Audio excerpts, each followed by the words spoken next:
Le bruit du verre qui se brise a tout changé.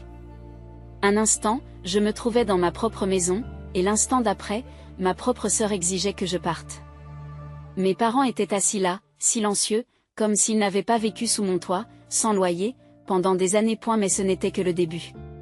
Car ce qui a commencé comme une trahison pour une maison m'a amené à découvrir une vérité si sombre qu'elle allait détruire toute ma famille.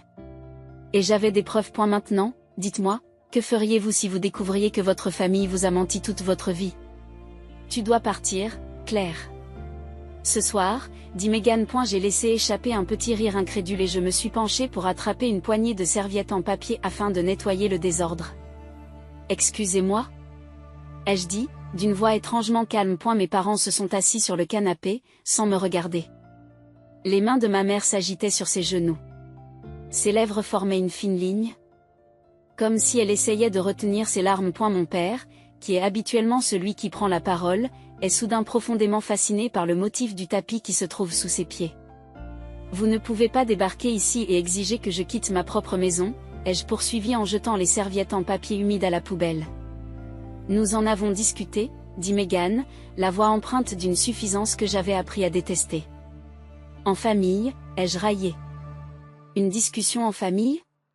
C'est drôle, je ne me souviens pas en avoir fait partie. Megan a levé le menton.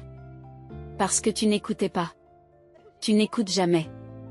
Tu as eu la vie trop facile pendant trop longtemps, Claire, vivant ici, travaillant à la maison, alors que le reste d'entre nous se bat. Une prise de conscience lente et froide m'a traversée. J'ai de nouveau jeté un coup d'œil à mes parents, espérant, priant, que l'un d'entre eux sortirait de cette folie. Dirait à Megan qu'elle est ridicule. Mais ils ne l'ont pas fait. A eu lieu de cela, la voix de ma mère était douce, suppliante. Chérie, nous ne faisons que penser. Vous pensez quoi? J'ai craqué, ma patience s'effilochant. Que je vous dois quelque chose? Que c'est à moi de subvenir à vos besoins.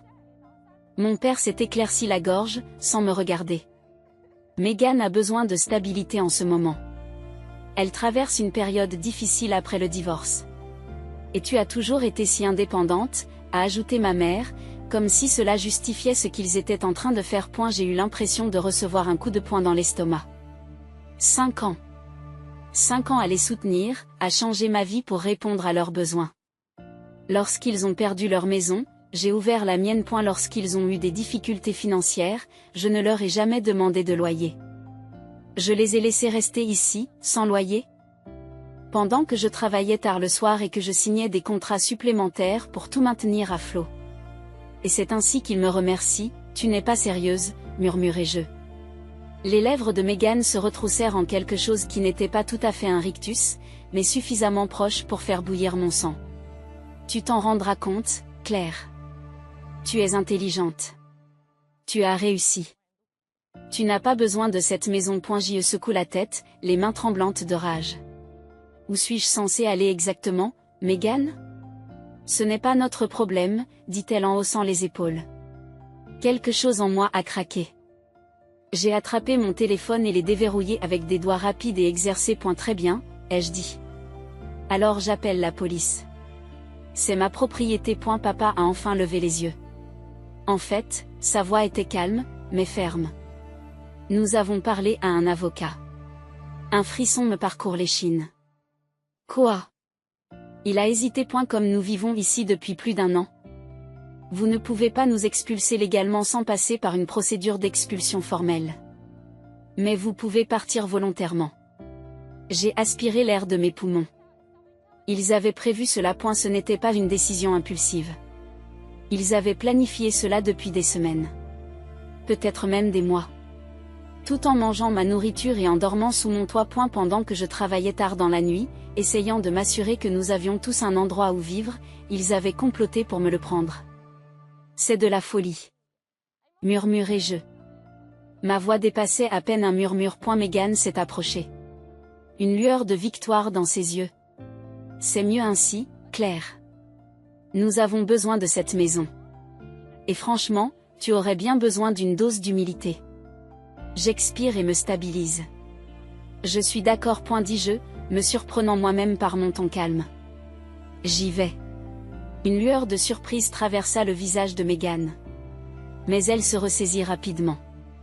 Bien, dit-elle. Nous t'aiderons à faire tes bagages. J'y croisai son regard, laissant le silence s'installer entre nous jusqu'à ce que la suffisance de son expression s'estompe. C'est ce que tu feras, dis-je en la dépassant. J'ai marché jusqu'à ma chambre, leur voix s'estompant derrière moi. Mes mains étaient fermes lorsque j'ai sorti mon sac d'ordinateur portable et que j'ai commencé à ranger mes affaires essentielles. Ils pensaient avoir gagné. Ils pensaient m'avoir surpassé. Mais ils ont oublié une chose importante. Les leçons vont dans les deux sens. J'avais l'intention de m'assurer qu'ils apprennent les leurs. Et la chambre d'amis d'Ethan ressemblait à une cellule de prison, même s'il essayait de me faire sentir chez moi. Les murs étaient nus, l'air lourd d'une odeur de lessive fraîche, et le bureau qu'il avait installé pour moi semblait impersonnel, temporaire, comme toute mon existence en ce moment. Je me suis assise sur le bord du lit, fixant l'écran de mon ordinateur portable. Mais mes pensées étaient trop bruyantes pour que je puisse me concentrer sur le travail qui m'attendait. La trahison se répétait en boucle dans mon esprit. Et ma famille, ma propre famille, m'avait pris par surprise, avait volé ma maison et m'avait jeté dehors comme si je n'étais rien. Tu grinces encore des dents. J'ai levé les yeux pour voir Ethan appuyé contre la porte, une tasse de café fumante à la main. Et elle me l'a tendue avec un regard qui disait « Bois ça avant de mettre le feu au monde ». Je l'ai prise, la chaleur m'a cloué au sol, mais la rage n'est pas retombée. Je ne sais même pas par où commencer. Commence par la vérité, dit-il simplement en s'asseyant en face de moi. Tu te souviens quand ils ont emménagé? Tu étais si enthousiaste, tu disais que cela vous rapprocherait tous. Un rire amer m'échappe.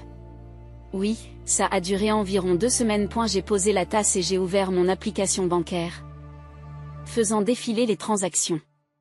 Mes doigts se sont crispés sur le trackpad. Là, plusieurs virements. De petits montants, chacun légèrement inférieur à 5 000 $. Trop petit pour déclencher des alertes. Mais ajoutés les uns aux autres, j'ai fait le calcul dans ma tête. 47,000. Mon estomac s'est retourné. Je n'ai même pas eu besoin de demander qui était derrière tout ça. Megan avait toujours été maligne avec l'argent des autres. Tu as trouvé quelque chose, demanda Ethan sur un ton prudent. Oui, c'est vrai. J'ai tourné l'écran vers lui. Megan a vidé mes comptes. Petit à petit. 47 000 $ en 3 mois. Ethan a poussé un petit sifflement. Ce n'est pas un simple trafic. C'est calculé. Elle a toujours été comme ça. J'ai marmonné en ouvrant un autre dossier. Quand nous étions enfants, elle cassait mes affaires et convainquait mes parents que c'était de ma faute. Quand j'ai obtenu mon premier grand poste de designer, elle a dit à tout le monde que je l'avais obtenu parce que je flirtais avec le patron. Certaines choses ne changent jamais. Oh, il y a pire. J'ouvre mes emails. Elle a contacté mes clients, les plus importants, pour me décrédibiliser, en répandant des mensonges sur le fait que je suis mentalement instable. Ethan s'est redressé. C'est bas, même pour elle. Elle veut prendre le contrôle de mon entreprise. Dis-je, la voix serrée par la fureur. Elle se positionne comme l'alternative fiable. Et mes parents se contentent de la laisser faire. Mon téléphone sonne à nouveau. Maman, j'ai décliné l'appel sans hésiter. Le 3e aujourd'hui. Chaque boîte vocale était la même. Un faux appel à rentrer à la maison pour qu'on puisse régler ça en famille. Tu essaies toujours de te manipuler? Demande Ethan. Ils essaient de contrôler le récit. J'ai répondu en me levant et en faisant les 100 pas dans la petite pièce. Ils savent probablement que je suis dans leur collimateur. Et ils pensent qu'ils peuvent me culpabiliser pour que je joue le jeu. Tu les ignores, n'est-ce pas? J'expire vivement. Oh, je les ignore. Mais je n'en ai pas fini avec eux. Ethan me jette un regard méfiant. Claire. Non, ne m'innocente pas, dis-je en secouant la tête. Je ne cherche pas à me venger, Ethan. C'est de la justice qu'il s'agit. Il m'étudie un long moment puis soupire. À quoi penses-tu? J'ai transféré mes actifs ce matin. Nouvelle banque, nouveau compte. Mon argent est en sécurité. C'est bien. C'est intelligent. Mais Megan. J'ai croisé son regard. Elle ne sait pas que je sais. Alors je vais la laisser croire qu'elle gagne. Et quand elle essaiera enfin de faire son dernier geste, je l'écraserai. Ethan se passe la main sur le visage. J'ai un mauvais pressentiment. Vous ne comprenez pas, dis-je en sortant un autre dossier. Regarde ça. Je lui ai montré mes journaux de travail, les rapports de sécurité de mon système. Elle a accédé à mes fichiers de travail, à mes contrats avec les clients, à mes dessins, à tout. Ethan serait dit. Comment a-t-elle pu entrer? Elle a dû trouver un moyen d'accéder à mon gestionnaire de mots de passe avant mon départ. J'ai dit, sentant la rage monter à nouveau. Elle n'essaie pas seulement de prendre ma maison. Elle essaie de me remplacer. Je l'ai laissé rester sous mon toit gratuitement. Ethan expira lentement. Tu penses vraiment que tu peux la battre à son propre jeu? Je fermai mon ordinateur portable et me levai, une détermination d'acier s'installant en moi. Je ne pense pas pouvoir le faire, dis-je en attrapant ma veste. Je sais que je peux. Il pensait avoir gagné. Il pensait que j'étais brisé. Vaincu. Ils allaient découvrir à quel point ils avaient tort. Et la lettre est arrivée par un jeudi matin. Mossad, enfouie sous une pile de courriers indésirables et d'étanes de bilan empilés sur le comptoir de la cuisine. Au début, j'ai failli ne pas l'ouvrir. Je ne m'attendais pas à quelque chose d'important, plus maintenant. Ma famille avait déjà pris ce qui comptait. Puis j'ai vu l'expéditeur. Gregory Whitmore et associé. Mon souffle s'est arrêté. Oncle Greg. Le papier semblait lourd dans mes mains, comme s'il contenait plus que des mots. Je l'ai déchiré et j'ai déplié les documents qu'il contenait, mes yeux parcourant rapidement le papier jusqu'à ce qu'une phrase me fasse presque perdre l'air. Oncle Greg m'a laissé sa maison. Je l'ai relue. Elle ne changeait pas. La maison victorienne de Maple Street. Celle que mes parents avaient toujours voulu, celle dont Meghan avait toujours dit qu'elle devait appartenir à quelqu'un qui saurait l'utiliser correctement. Était à moi. Une lettre séparée, rédigée dans l'écriture soignée et délibérée de mon oncle, y était jointe. Claire, si tu lis ceci, j'imagine que ta famille a déjà montré son vrai visage. J'ai essayé de te mettre en garde contre Meghan il y a des années, mais je sais à quel point il est difficile de voir la vérité quand on aime quelqu'un. Alors je vous donne un choix qu'elle et vos parents ne peuvent pas toucher. Cette maison est la vôtre, pas celle des familles, pas celle de Meghan, la vôtre. Faites-en ce que vous voulez.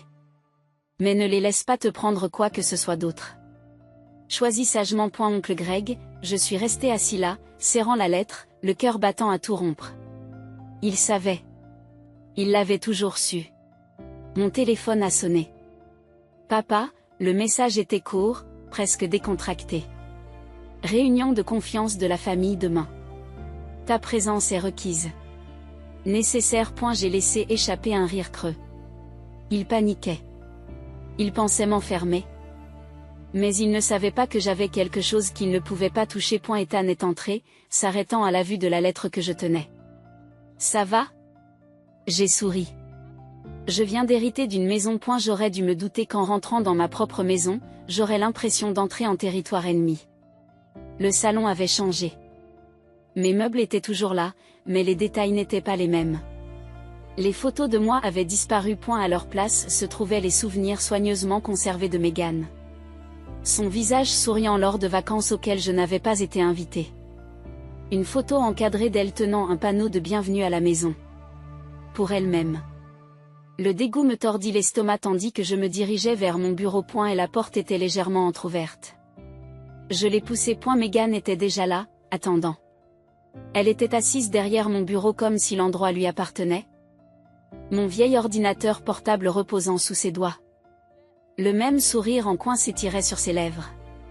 Celui qu'elle avait arboré le soir où elle m'avait mis à la porte. Tu cherches ça? Elle a tapoté sur l'ordinateur. J'ai fait un pas à l'intérieur, en gardant ma voix égale. Tu es vraiment aussi désespérée? Meghan a penché la tête, feignant la sympathie. Claire, tu as besoin d'aide. Tu es en train de t'effondrer. Maman et papa sont vraiment inquiets. Ma mère est apparue dans l'embrasure de la porte derrière moi, se tordant les mains. Chérie, nous ne faisons que réfléchir. Tu devrais peut-être prendre un peu de temps, te changer les idées. Nous voulons tout ce qu'il y a de mieux pour toi. Papa a suivi. Silencieux mais présent. Comme si sa simple existence validait les absurdités qu'il racontait. J'ai ri. En fait, j'ai ri. Vous m'éclairez au gaz. Vous m'éclairez au gaz.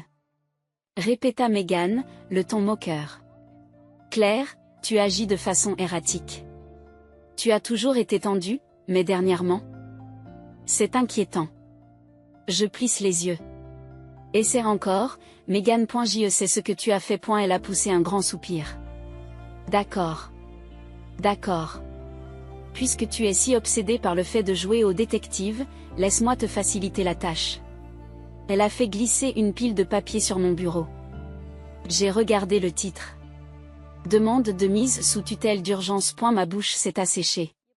Megan s'est penchée en avant, les yeux brillants de victoire. Nous avons déjà parlé au médecin. 3 professionnels de la santé mentale ont examiné votre comportement récent. La paranoïa, les délires, les menaces, et ils sont d'accord pour dire que tu es instable. L'audience est dans 2 jours. Une fois qu'elle sera finalisée, tu ne pourras plus accéder à tes comptes, à ton entreprise ou à quoi que ce soit d'autre sans ma permission. Ma vision se brouille sur les bords. Ils ne faisaient pas que voler ma maison. Ils essayaient de m'effacer. Maman a fait un pas en avant. Sa voix est douce. C'est pour ton bien? Ma chérie. Nous voulons juste t'aider. Aider, ai-je répété. Le mot était comme un poison sur ma langue. Megan s'est rassise, satisfaite. Signez les papiers maintenant, et nous vous faciliterons la tâche. Vous vous éloignez tranquillement et nous nous assurerons que l'on s'occupe de vous. Lutter? Elle a haussé les épaules. Tu sais comment ça se passe. Je les ai regardés. Ma famille. Ils avaient tout pris.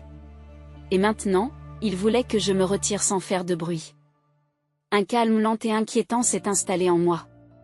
J'ai fouillé dans mon sac et j'en ai sorti un dossier. Megan fronce les sourcils. Qu'est-ce que c'est? Je le jette sur le bureau. Des relevés bancaires. Des courriels de clients. Des captures d'écran de vos petites tentatives pour me remplacer. Oh. Et les journaux de sécurité prouvant que vous avez accédé à mes fichiers sans permission. Le sourire en coin a disparu de son visage. Le père se racle la gorge. Claire. Je l'ai interrompu. Et n'oublions pas les 47 000 $ que tu as détournés de mes comptes, Megan. Tu es douée pour voler, mais pas pour couvrir tes traces. Silence. Maman pâlit. Les doigts de Megan se recroquevillent en point. Tu bluffes. Je souris. C'est vrai? Elle a pris les papiers, les a feuilletés, sa respiration s'est accélérée. Voilà comment ça va se passer. J'ai dit, d'une voix ferme. Tu laisses tomber cette absurdité de mise sous tutelle. Tu ne te bats pas pour ma maison, mon entreprise ou quoi que ce soit d'autre. Tu me laisses partir. Où je sors mon téléphone. Où j'envoyais tout cela aux autorités, à chacun de mes clients, et oh, n'oublions pas les nouvelles. Le visage de Megan s'est vidé de sa couleur. Tu te crois intouchable. Chuchotai-je en me rapprochant. Mais tu as oublié quelque chose. Megan. Je sais exactement comment vous fonctionnez. Et j'ai appris des meilleurs. Le silence s'est installé dans la pièce. La respiration de Megan s'est arrêtée, ses ongles s'enfonçant dans le bureau. Vous avez le choix, ai-je dit. Mais vous feriez mieux de vous décider rapidement. Pour la première fois, Megan a eu l'air effrayée. Et la maison victorienne se dressait devant moi, ses fenêtres sombres reflétant la lumière pâle de la lune, comme des yeux creux observant chacun de mes mouvements. La maison de l'oncle Greg. Celle qu'ils voulaient tous, celle qu'ils m'avaient laissée. Ils n'avaient pas d'autre choix que de venir ici. Je m'en suis assuré. Le marché était simple. Soit ils me rencontrent ici, soit tout ce que j'ai sur eux devient public. Je suis entré, le parquet grinçant sous mes bottes. La porte du bureau était ouverte, et à l'intérieur, ma famille attendait. Megan était derrière le bureau de l'oncle Greg. Comme si elle y avait sa place. Maman et papa l'encadraient comme des soldats loyaux, le visage crispé. Je refermai la porte derrière moi. Je suppose que vous avez lu mes conditions, ai-je dit froidement en m'approchant. Oh, nous avons bien reçu ton message, Claire. Vous avez certainement intensifié les choses, a répondu Megan, son sourire en coin étant plus faible cette fois-ci, mais tendu sur les bords. Cessons de prétendre qu'il s'agit de la maison. Tu es désespéré depuis que le testament de l'oncle Greg a été rendu public. Qu'est-ce que tu ne veux pas que je trouve? Je pose la question. Megan pousse un soupir dramatique et fouille dans le tiroir de son bureau. Elle en a sorti une lettre, vieillie et jaunie sur les bords. Oncle Greg a laissé ceci pour toi, dit-elle en la faisant glisser sur le bureau. Lila attentivement point mon poutonnet dans mes oreilles lorsque je l'ai saisi. Dès que mes yeux se sont posés sur la première phrase, j'ai eu le souffle coupé. Claire, si tu lis ceci, c'est que la vérité a éclaté au grand jour. La vérité sur Jonathan. Je me suis figée. Jonathan, mon Jonathan, l'homme que j'avais prévu d'épouser, l'homme que j'avais pleuré pendant des années après son tragique accident de voiture. J'ai dégluti et j'ai continué à lire. Votre famille ne vous a jamais raconté toute l'histoire de sa mort. Vous méritez de savoir ce qui s'est réellement passé cette nuit-là, révèle la lettre. J'ai relevé la tête. Qu'est-ce que c'est? Demandai-je, ma voix dépassant à peine un murmure. Personne ne parle. Mes doigts ont serré le papier si fort qu'il s'est presque déchiré. Jonathan est mort dans un accident. Un accident de voiture. Il a perdu le contrôle de son véhicule sous la pluie. C'est ce qui s'est passé, a expliqué papa d'un ton sec. Maman ferme les yeux. Megan se contente de regarder, quelque chose comme de la pitié traversant son visage. Je me suis tournée vers mon père. Dis quelque chose, ai-je exigé. Jonathan a découvert l'argent, la fraude fiscale. Il allait nous dénoncer, a murmuré mon père en baissant les yeux sur ses mains. Le monde a basculé. Le monde a basculé. Qu'est-ce que tu as fait? Je me suis exclamée, la voix brisée. Nous voulions juste lui parler, ma chérie. Juste pour lui faire comprendre ce qui était en jeu, dit maman en tressaillant. Lui parler? Mon estomac se tordit violemment. Tu veux me faire croire ça? Papa s'est passé les mains sur le visage, l'air plus épuisé que je ne l'ai jamais vu. Il pleuvait cette nuit-là. Nous l'avons rencontré près du vieux pont à l'extérieur de la ville. Il était furieux, disant que nous étions des criminels, qu'il n'allait pas me laisser entraîner dans ce pétrin. Un sentiment de malaise m'a pris à la gorge.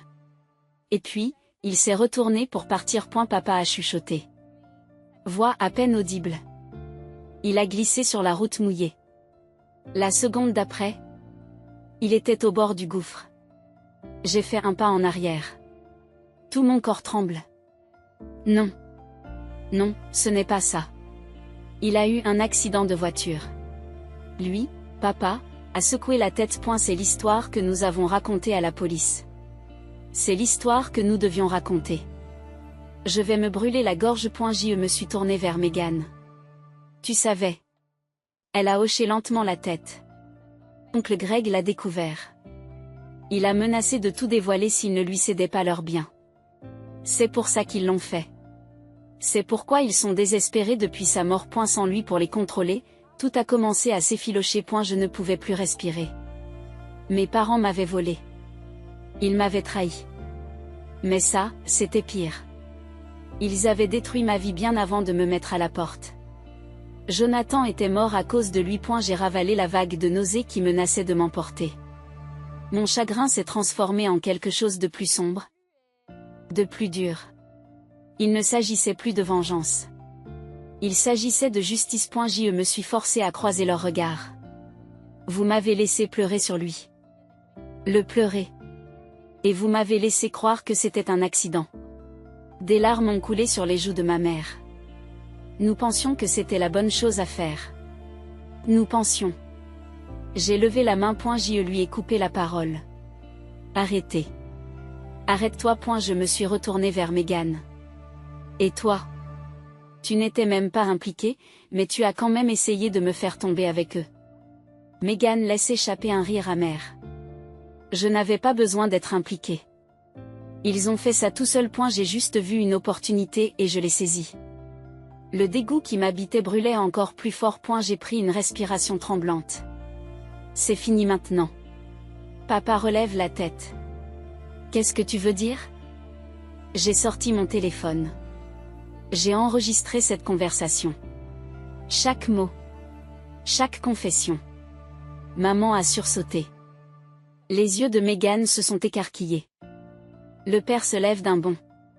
Claire, tu ne peux pas. Tu as volé ma maison. Mes affaires. Et maintenant, je découvre que tu as pris Jonathan pour moi. Ma prise sur mon téléphone s'est resserrée. Regarde-moi. J'ai appuyé sur envoyer. Plusieurs fichiers. Directement aux autorités. Maman a laissé échapper un sanglot étouffé. Papa s'est enfoncé dans son fauteuil. Vaincu. Meghan, pour une fois, avait l'air vraiment terrifiée. Claire, murmure maman. Je t'en prie. Nous sommes toujours une famille. Je l'ai regardé fixement, sans rien ressentir. Non, j'ai dit. Nous ne le sommes pas. J'ai tourné les talons et je suis sortie de la maison Victorian, les laissant faire face à ce qu'ils avaient fait. Derrière moi, la maison restait silencieuse. Observant. La justice était enfin en marche. La nouvelle est tombée plus vite que prévu. Au moment où le soleil matinal a traversé la fenêtre de la cuisine d'Ethan, tous les grands médias avaient repris l'histoire. Les gros titres s'affichaient sur l'écran de mon téléphone, tous plus accablants les uns que les autres. Scandale de fraude de la famille Mitchell, évasion fiscale, détournement de fonds et trahison. Claire Mitchell, femme d'affaires, dénonce les crimes financiers commis par sa famille pendant une décennie. Dynastie déchue. Les secrets les plus sombres de la famille Mitchell dévoilés. J'ai fixé les mots, éprouvant un étrange sentiment de détachement. C'était ma famille, ma propre chair et mon propre sang, mis à nu pour que le monde entier puisse le voir. Ethan s'est assis en face de moi, observant attentivement. Ça va? J'expire lentement. Je ne sais pas. Il a fait un signe de tête vers mon téléphone. C'est fait. Claire. Tu as fait ce que tu avais à faire. J'ai jeté un coup d'œil au courriel qui envahissait ma boîte de réception. Des messages de journalistes, d'anciens clients, et même de personnes dont je me souvenais à peine de l'université, qui me tendaient tous la main avec une version ou une autre de « Je n'arrive pas à croire ce que tu as traversé ». Mais aucun d'entre eux n'avait d'importance. Parce qu'aujourd'hui, il ne s'agissait pas de mots. Il s'agissait de conséquences. Un coup sec frappé à la porte a fait se lever Ethan. Je n'ai pas bougé, sachant déjà qui ce serait. À travers le Judas, un éclair bleu marine l'a confirmé. Des officiers de police. Il est temps, murmurai-je. Le temps que j'arrive à la maison de l'oncle Greg, les sirènes illuminent déjà la rue. Des officiers de police envahissaient la cour avant, leur présence transformant la maison victorienne, autrefois immaculée, en un lieu de chute publique. Je suis sortie de la voiture juste au moment où ils ont amené ma mère et mon père sur le porche, les mains menottées dans le dos. Le visage de ma mère était baigné de larmes. Son calme soigneusement maintenu a volé en éclats. Claire, s'il te plaît. J'ai croisé son regard désespéré et je n'ai rien senti. Papa n'a rien dit du tout. Il a juste regardé le sol, comme un homme qui savait depuis longtemps que ce jour allait arriver. Puis il y a eu Meghan. Elle se débattait sous l'emprise du policier. Son chemisier autrefois impeccable était à présent froissé, ses ongles manucurés s'enfonçaient dans les menottes comme si elle pouvait s'en sortir. C'est de votre faute, a-t-elle crié en se tournant vers moi. Tu te crois meilleur que nous? Tu crois que tu as gagné? J'ai fait un pas en avant, laissant sa fureur s'écraser contre mon silence. Tout ce que j'ai fait, c'était pour la famille. Meghan a craché, la voix crue. Pour nous. C'est toi l'égoïste. Claire. Tu l'as toujours été. J'ai penché la tête. C'est ce que tu t'es dit? Son visage se tordit, ses lèvres se retroussèrent sous l'effet de la frustration. C'est toi. Tu nous as détruits. J'inspirai profondément, laissant ces mots pénétrer dans mon esprit. Puis, avec une certitude tranquille, j'ai répondu. Non, Meghan. Vous vous êtes détruit vous-même. J'ai juste allumé les lumières pour que tout le monde puisse le voir. Elle s'est jetée sur moi, mais les officiers l'ont tirée en arrière. Ses cris sont devenus frénétiques, désespérés. Je n'ai pas bronché. Je n'ai pas cligné des yeux. Je n'ai pas bougé. J'avais déjà gagné. Quelques heures plus tard, je me tenais dans le bureau. La pièce même où ma famille avait comploté pour m'effacer. La maison semblait différente maintenant. Pas hantée, mais creuse. Comme si elle avait attendu ce moment. Comme si elle avait attendu ce moment, comme si elle avait attendu de révéler ses secrets. Ethan s'appuya sur le seuil de la porte. Alors? C'est ça. Je me suis retournée. Mon regard s'est posé sur la lettre encadrée de l'oncle Greg. Toujours posée sur le bureau. Il m'avait donné le choix. La vengeance ou la justice? J'y ai longuement réfléchi. Les derniers cris de Meghan résonnaient dans mon esprit. Le visage baigné de larmes de ma mère. Le silence de mon père. Je pensais que la justice serait différente. Je l'ai admis. Ethan m'a étudié. Est-ce que c'est suffisant? Je me suis tournée vers la fenêtre. J'ai regardé la dernière voiture de police disparaître dans la rue. Le nom des Mitchell n'était pas une ruine. Leur richesse a été saisie. Leurs mensonges ont été rendus publics. Et moi? J'étais enfin libre. Je me retournai vers Ethan et lui adressai le plus petit des sourires. Oui, c'est vrai. Parce qu'il ne s'agissait pas de gagner. Il s'agissait de survivre. 6 semaines plus tard, je me tenais dans l'entrée de la maison victorienne de l'oncle Greg. Les clés étaient froides dans ma paume. Je n'avais toujours pas l'impression que c'était réel. Le grand escalier en bois s'étendait devant moi. Les hauts plafonds s'élevaient au-dessus de moi et la lumière traversait les vitraux, projetant des motifs colorés sur le parquet. Cette maison, cet héritage, m'appartenait désormais. Non pas parce que j'avais gagné, mais parce que j'avais survécu. J'ai pénétré à l'intérieur, respirant l'odeur du bois vieilli et de la poussière. Les échos de mon passé murmuraient dans les coins. Les nuits passées ici quand j'étais enfant, les dîners de famille avant que tout ne se dégrade. Et puis il y a eu Jonathan. J'ai trouvé la première photo dans le bureau. Elle était enfouie au fond du tiroir du bureau de l'oncle Greg, cachée sous des piles de vieux documents. J'ai eu le souffle coupé en l'époussetant. C'était nous. Jonathan et moi. Les bras enroulés l'un autour de l'autre lors de notre fête de fiançailles. Son sourire était aussi éclatant que dans mes souvenirs. Ses yeux pleins de vie. En dessous, une autre photo. Oncle Greg et Jonathan, en pleine conversation lors d'un barbecue familial. J'ai tracé leur visage. Ma gorge se serra. Oncle Greg ne connaissait pas seulement la vérité. Il avait aidé Jonathan à enquêter. C'est pour cela qu'il m'a laissé cette maison. Pas comme une échappatoire. En guise de base, une lettre pliée se trouvait sous les photos, marquée de mon nom dans l'écriture de l'oncle Greg. Mes mains ont tremblé lorsque je l'ai ouverte. Claire, si tu lis ceci, c'est que la vérité a éclaté au grand jour. Ça fait mal, n'est-ce pas? Le propre de la vérité, c'est qu'elle exige quelque chose de nous. Tu as le choix maintenant. Que faire de la douleur? Je te connais, petit. Je sais que tu voudras te venger. Et tu en as tout à fait le droit. Mais laisse-moi te dire quelque chose que j'ai appris après des années à observer notre famille. La vérité blesse, mais les mensonges détruisent. Certaines familles sont bâties sur le sang. D'autres, de cendres.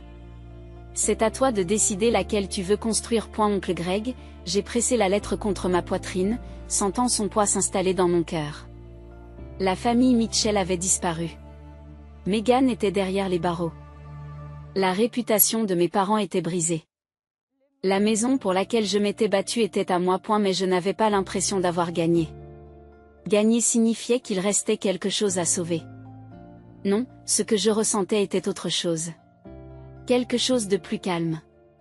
Un nouveau départ. A eu lieu de vendre la maison. Je l'ai transformée.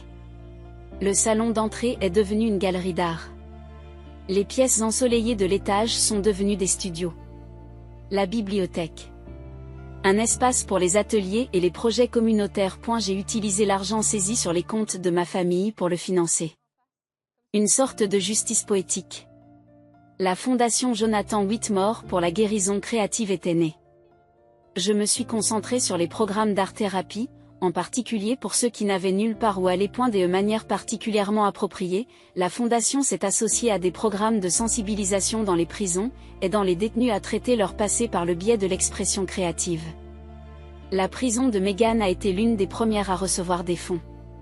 Poétique, n'est-ce pas? Ethan m'a dit, vous avez vraiment réussi, alors qu'il se tenait à mes côtés le jour de l'inauguration. Tu as transformé cet endroit en quelque chose de bien. J'ai regardé autour de moi, observant les gens qui déambulaient dans la maison, s'imprégnant du nouvel objectif de santé. Il le fallait, ai-je murmuré. Si je l'avais vendu, ce n'aurait été qu'une nouvelle victoire pour eux. Mais ça, c'est quelque chose qu'ils ne peuvent pas m'enlever. Ethan m'a donné un coup de coude. oncle Greg serait fier. J'ai souri, en chassant la piqûre derrière mes yeux. J'espère que c'est le cas. Jonathan aussi, a-t-il ajouté doucement. J'ai inspiré profondément, regardant autour de moi les gens qui étaient venus ici non pas pour l'argent, non pas pour le pouvoir, mais pour guérir. Pour la première fois depuis des années, je n'avais pas l'impression d'avoir perdu ma famille. J'étais en train d'en construire une. Ce soir-là, après le départ de tout le monde, je suis resté dans le bureau, mon bureau à présent.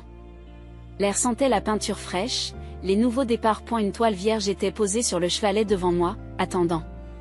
Pendant des années, ma vie a été dictée par les autres. Leur cupidité, leur trahison, leurs attentes. Mais ce n'était plus le cas.